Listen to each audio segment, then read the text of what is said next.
बेलगुंडा बणिक संघर समस्त सभ्य तथा कर्मकर्ता मान अनुरोध कर समस्ते जातीय पताका तले जातीय पताका तलक आसतु एवं मो आजिकार ये अनुष्ठान संपादक श्री सुदाम त्रिपाठी आज पताका उत्तोलन करेंगे। यही अवसर में मो प्रभात कुमार साहू से महाशय अनुरोध करुच्ची से पुष्पमाल्य दे सम्मानित करेंगे।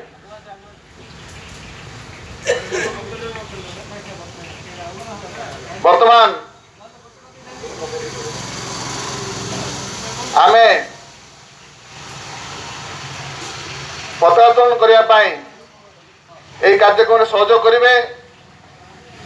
बेलगुंडा बणिक संघर सभापति श्री सनत कुमार सुबुद्धि एवं उपसभापति श्री सूर्यनारायण त्रिपाठी सहसंपादक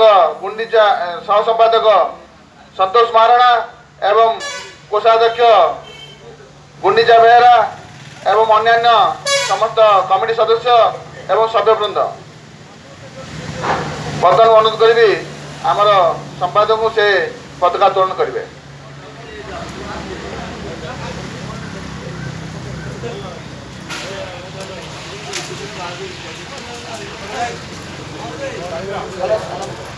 कौन व्यक्ति ताली मारे नहीं सलाम देवे।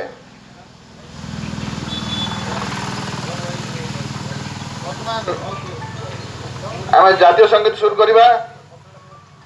जनगण मन अधिनायक जय हे भारत भाग्य विधाता पंजाब सिंधु गुजरात मराठा द्राविड़ उत्कल बंग विंध्य हिमाचल जमुना गंगा उच्छल जलधि तरंग तब शुभ नामे जागे तब शुभ आशीष मागे गाए तब जय गाथा जय मंगलदायक जय हे भारत भाग्य विधाता जय हे जय हे जय हे जय जय जय हे।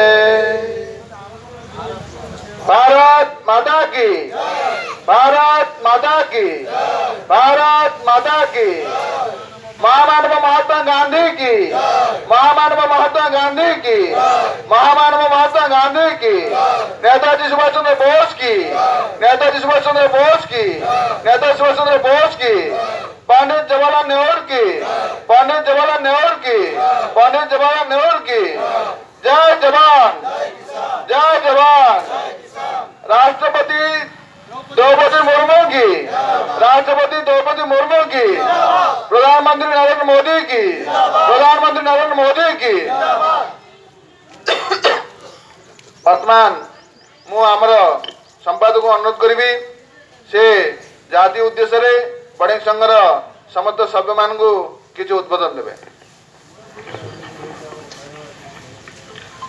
सम्माननीय सभापति महोदय सम्माननीय सह संपादक महोदय सम्माननीय कोषाध्यक्ष महोदय सम्माननीय उपदेष्टा महोदय एवं उपस्थित थिबा समस्त कमिटी सदस्य एवं आंभर प्रिय सभ्य मान को साधारणतंत्र दिवसर शुभेच्छा और शुभकामना ज्ञापन करुछि।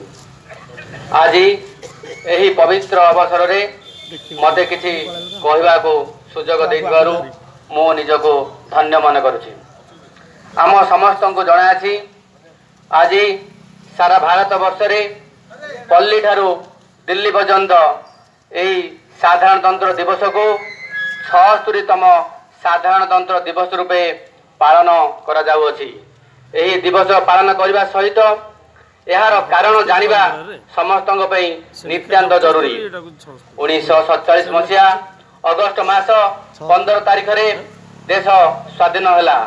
देशवासी स्वाधीनतार स्वाद चाखिले हेले देशवासी को एक श्रृंखल रजुरे बांधिया कौन आईन कानून व्यवस्था नथिला।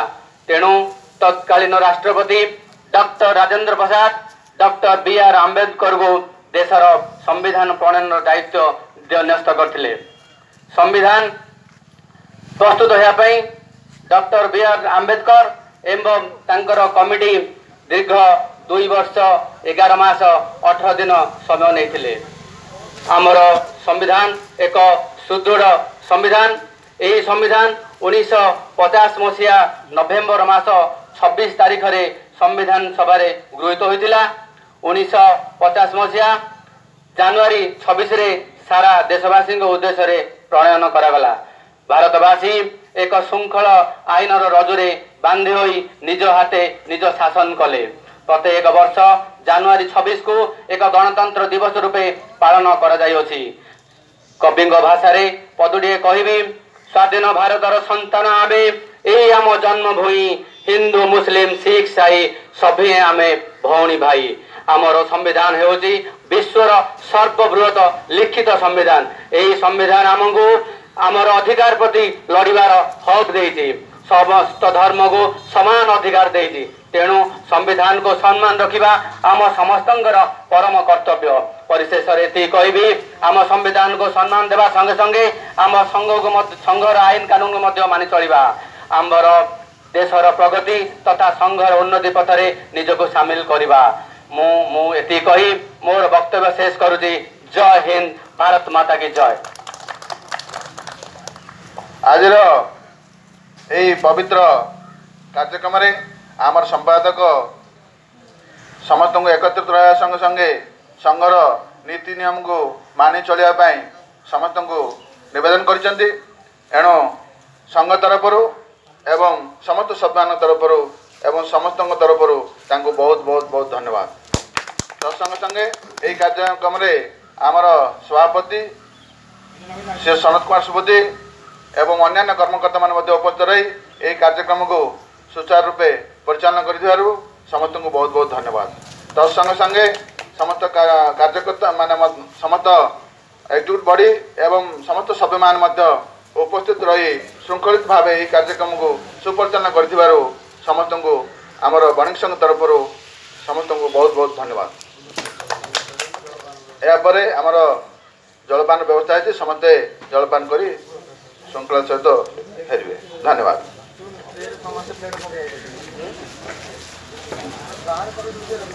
समस्त ट्रे थुआई ट्रे रे खाई सारा प्लेटा पकेबे। धन्यवाद।